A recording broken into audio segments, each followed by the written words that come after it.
Love, light, peace, and abundance, everyone. Happy Spring Equinox, also known as the New Year.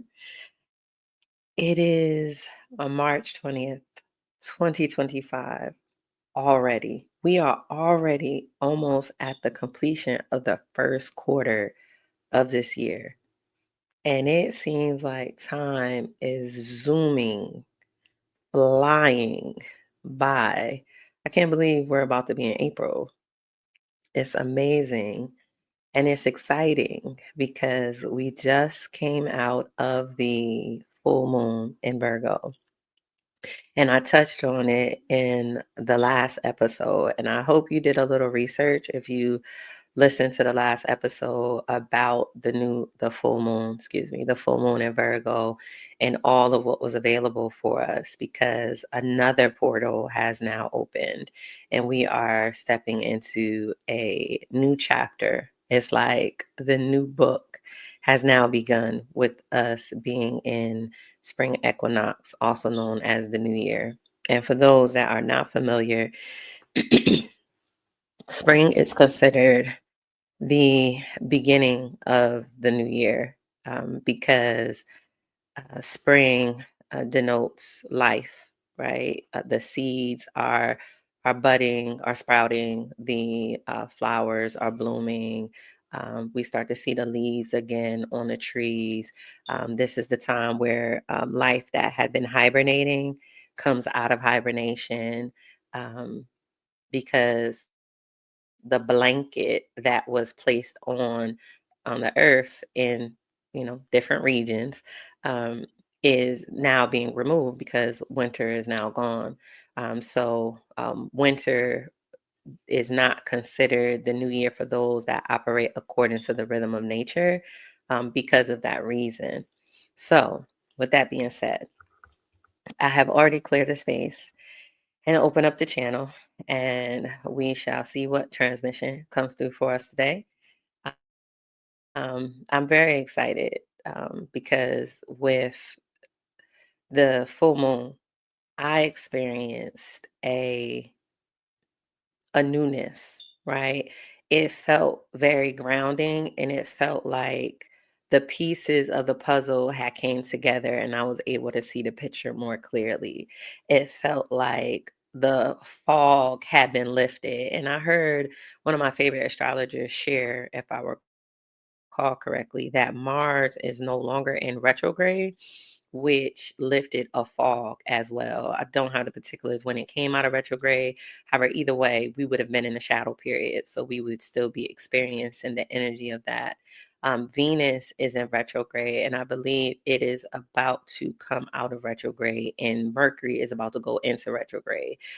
So with Venus being in retrograde, um, there were different things that were taking place in a variety of relationships, particularly the relationships with ourselves, the love that we have for ourselves, the awareness that we have pertaining to ourselves with boundaries, and um, the the ideas that we will and want for ourselves. So with Venus going back direct, then now we get to see what did we actually put in motion? What boundaries did we uphold? What boundaries did we put in place? Let me move this over here. What boundaries we put in place to ensure that what we have been developing within ourselves, um, has a space to cultivate, to grow, to expand. That's what I want to say, to expand, because of what we have put in place to protect it so that it can be safe to expand and grow. Much of that looks like recognizing relationships, um, and interactions with people that no longer serve us. You may have experienced endings of some sort, whether it be in platonic, romantic, or even professional relationships. You may find that you have stepped into a space where you are embarking upon new ideas and new projects, as a solo, individual, and that you will be attracting and bringing in the resources and the individuals that will support you in your new endeavors. You may also find that there are different relationships romantically that have come to a conclusion.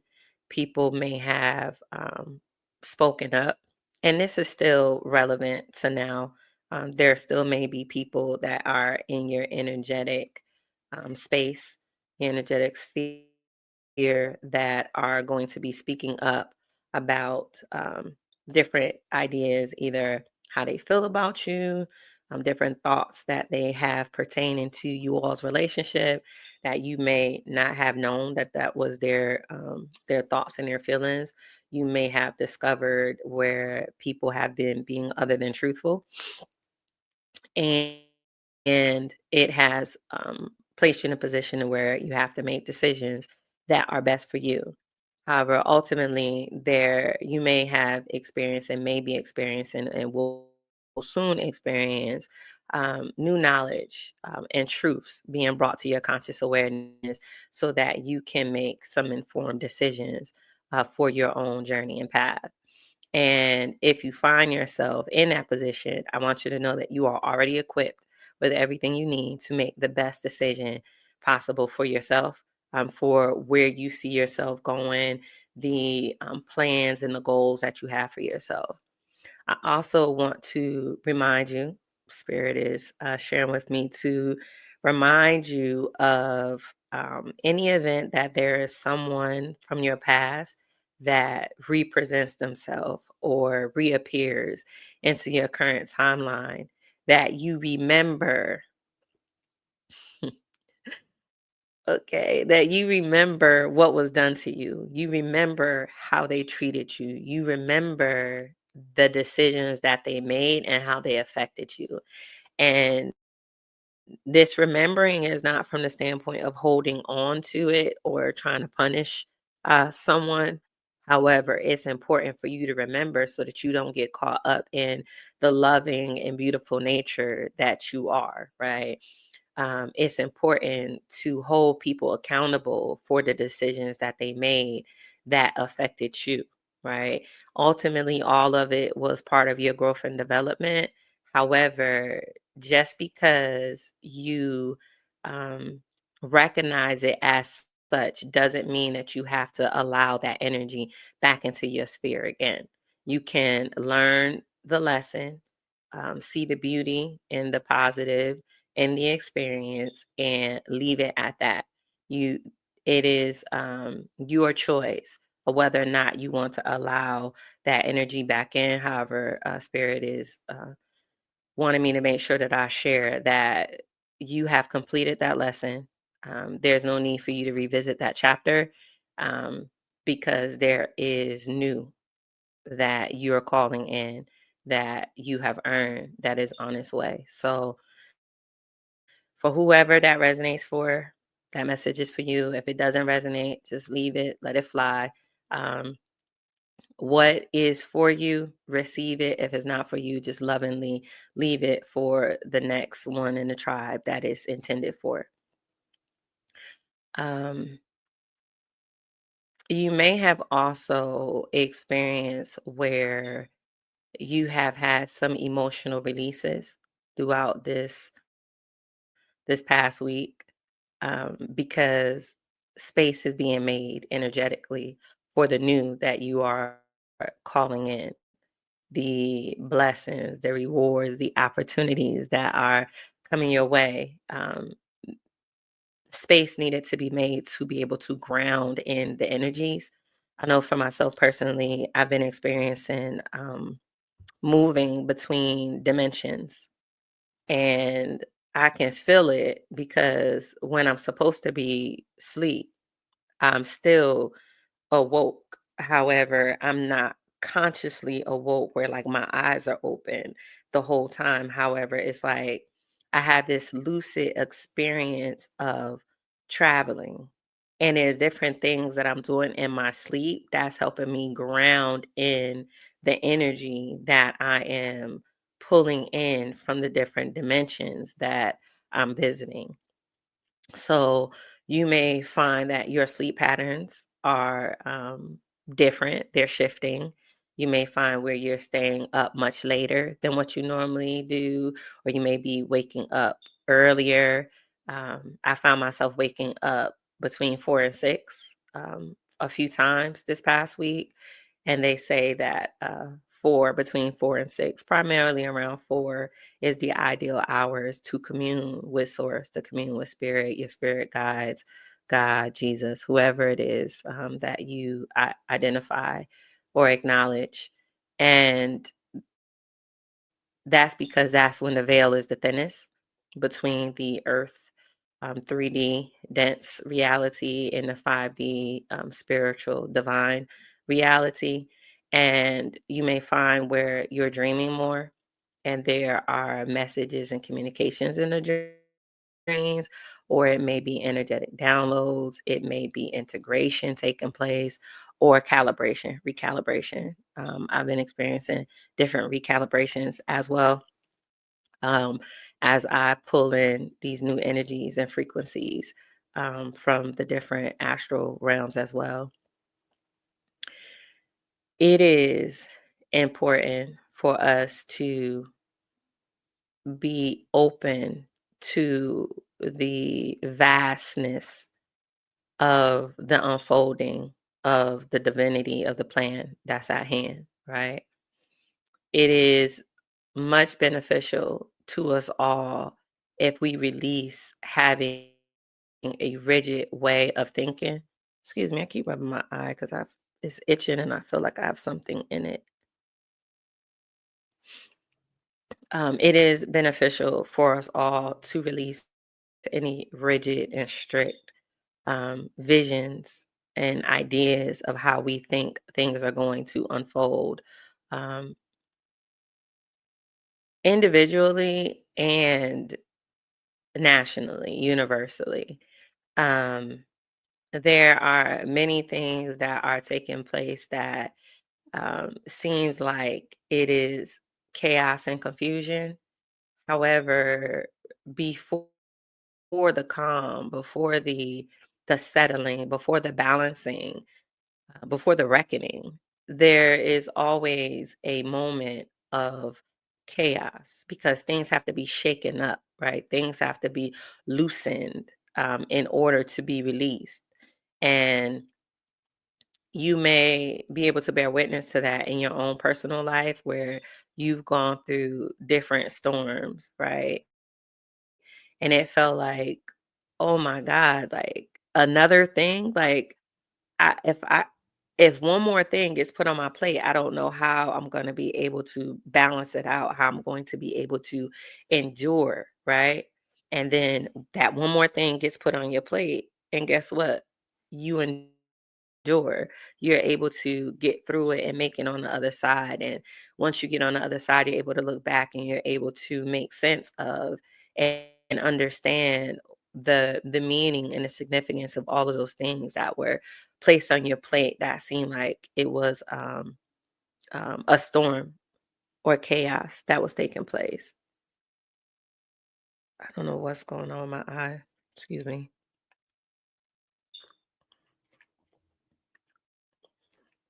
It's still so hot. I didn't encourage you to get you something to drink. I'm drinking rose hips and hibiscus herbal tea this evening.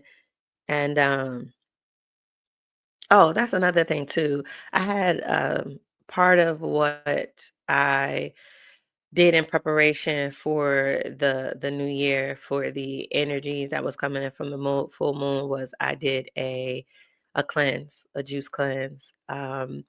And I did it to recalibrate my body for the energies that I had already been integrating, and to really be able to ground them, and for any additional energies that would be coming in. And I feel like it was very productive. It was very, very productive. Since I completed that cleanse, there have been a continuous flow of um, opportunities that have been presenting itself to me, that have been redirecting me, or shifting me into a new direction. and I've had to pivot.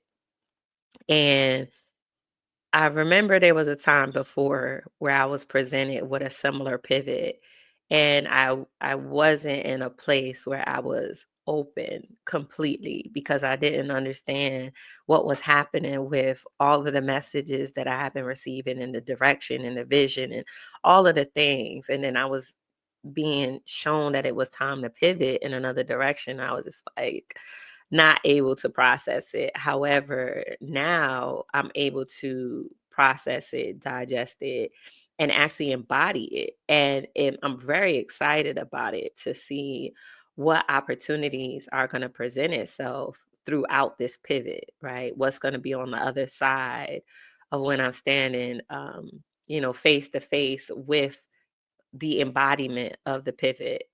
And I'm really excited because, it's amazing because Source really is the perfect planner, right? And there's so many different ways that things can unfold. And I feel like I'm a thinker, right? Like I'm a thinker, I explore things and I think deep. So I feel like I can, see so many different ways that it could unfold. However, I know that there's still so many more that I'm not able to see that spirit can utilize. Like it's so many avenues that have um, the potential to open up because of seeds that have been planted that my conscious mind hasn't caught up to yet. However, my spirit, my higher self knows and is very excited about the potential of what seeds are going to sprout and in what order they're going to sprout and what the harvest is, what's going to be yielded in the harvest, right? Because this is the year where we're going to receive some of our harvest. 2025 is the year that we're going to receive some of the harvest for the work that we put in. Going back to 2013, I believe, I heard one of the astrologers express 2013, 2014. Then there's a cycle that's closing out from 2017, 2019. Like there's so much taking place astrologically. However, the idea is that there have been seeds that you've been planting. If you've been responding to what resonates with you, you've been paying attention to the omens, and you've been um, listening and embodying and doing the work, as they say in the spiritual community. However, you've really been sitting with yourself and really peeling back the layers for you to understand you, for you to get with the essence of you, to reconnect with your heart, to heal your inner child and create an environment where your inner child feels safe to dream, right? And to imagine. And you've allowed yourself the space to grow, right? And to make peace with the past and integrate the past versions of you. That's another thing that I have been exploring too is, a lot of times, different versions of us throughout our path have experienced different things. And there are some things along the journey that we will to release or forget. However, it's important that we don't forget those parts of ourselves. We don't forget those versions of ourselves. It's more beneficial and actually ideal for us to integrate them, right? We understand why those decisions were made. We understand why we were that version and expression of ourselves and how it benefited us to get us to the current reality that we're in. And instead of releasing and forgetting, we merge and integrate because that version of us learned, right? And those lessons still serve us and will continue to serve us. So to integrate so that we become whole, right? There's an idea that we are fragmented until we start doing the work to heal.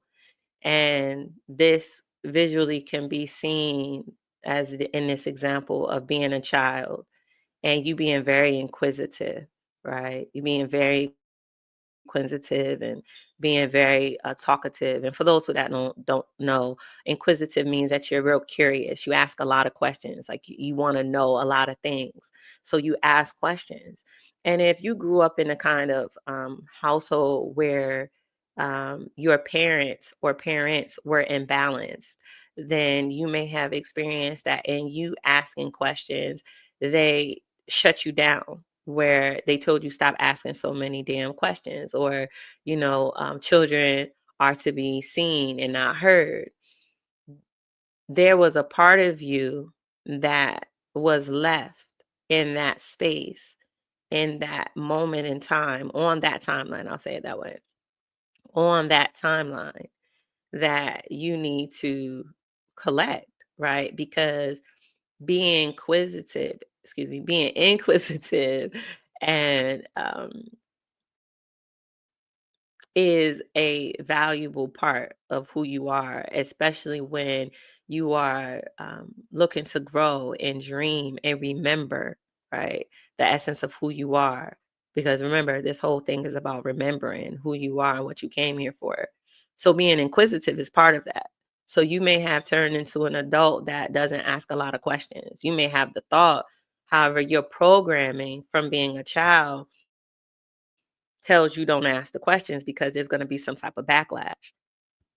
You may be the type of individual that shies away from confrontation because of that, right? Because in your mind, you think that in you asking a question is going to automatically produce let me slow down. Confrontation because of what you experienced as a child, because of the way that the adults responded to you, right? Once you get to the point on your journey where you are reconnecting with your inner child, you have to go to that timeline and you have to share with your inner child what needs to be said to bring peace, to feel safe, to embrace and integrate the curiosity that a child naturally has, so that you can regain your freedom, right? And be made whole. So that's an example, right?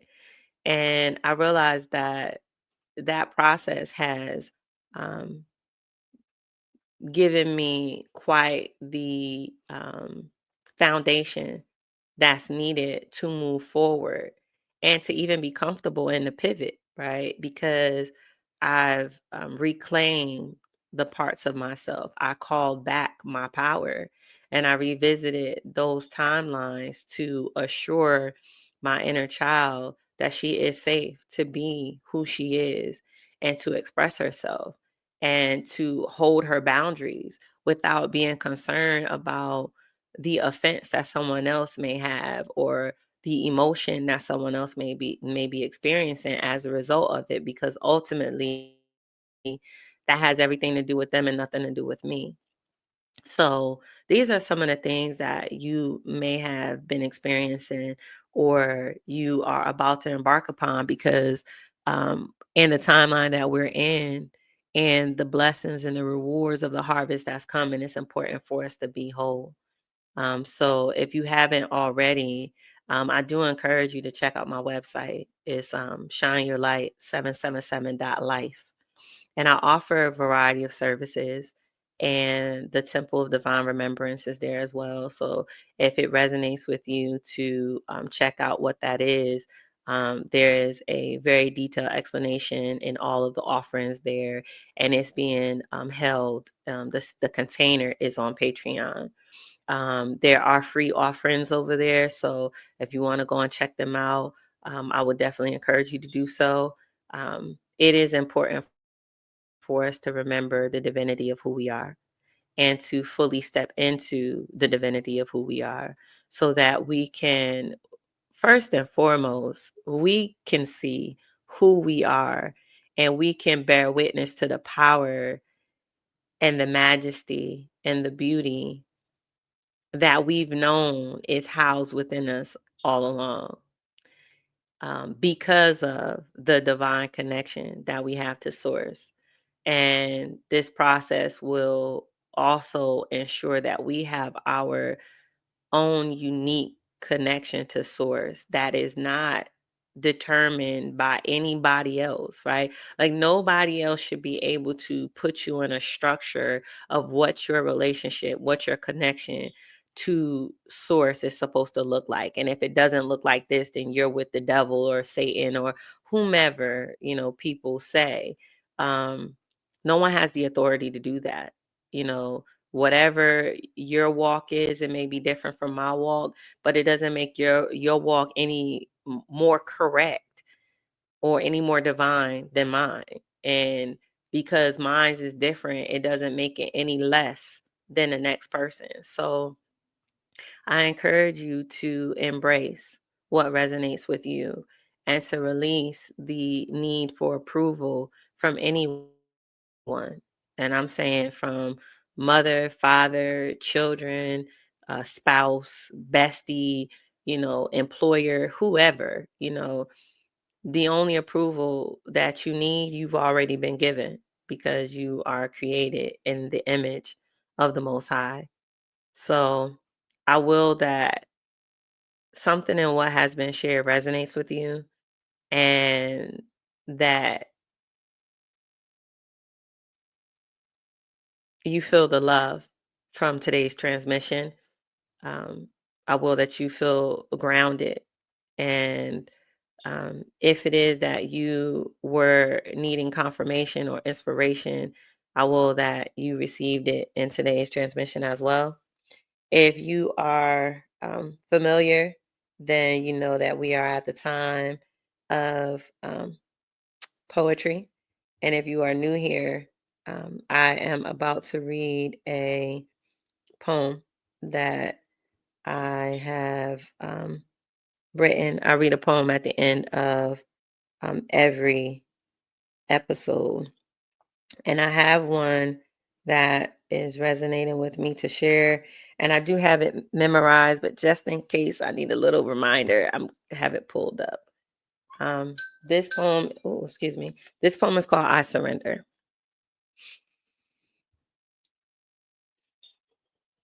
I surrender to the divine timing of my life. I surrender to freely shining my light. I surrender to releasing all the blockages of my past. I even surrender to wanting divine love that will last. There's a path that takes you to living. It's usually not too far from the spirit of the giving. When you're in survival mode, though, it's fight or flight.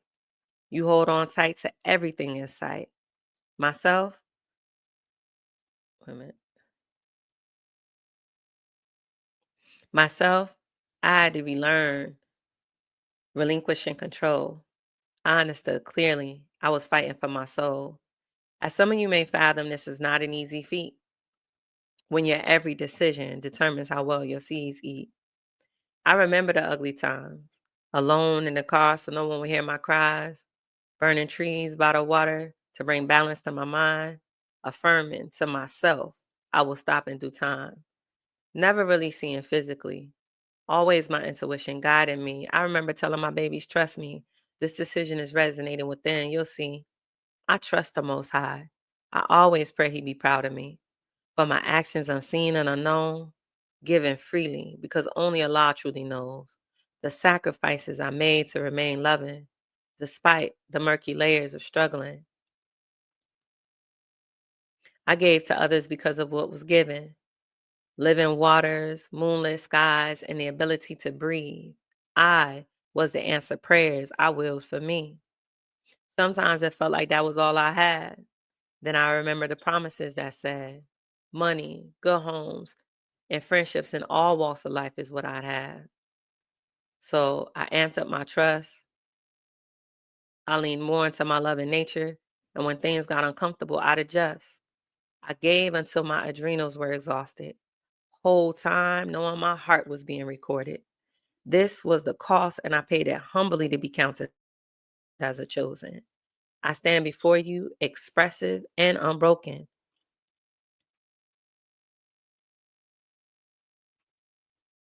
You see, being a blessing for others came easy, seeing as though to the Most High I intended to be pleasing. When it came to me, though, it was an uphill battle. Undoing what was done easy? Nah. I dug my heels in and I didn't run. From the shadows, the sides I was unable to see due to the pressing weight placed upon me.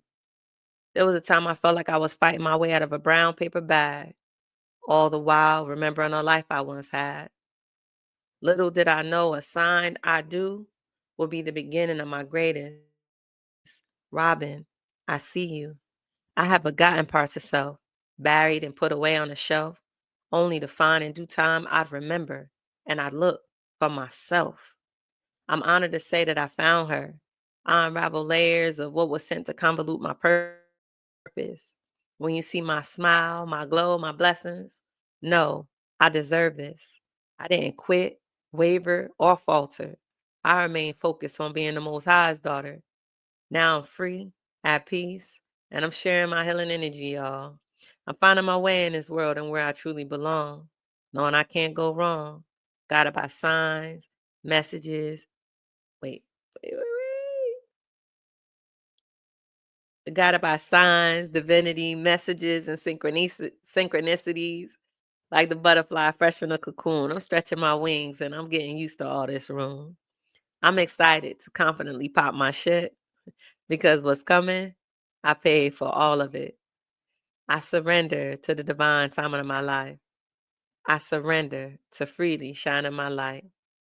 I surrender to relinquishing all the blockages of my past, and I even surrender to wanting divine love that will last. Poem. Thank you all for tuning in tonight. It is my will that you all experience happiness, peace, love, and light.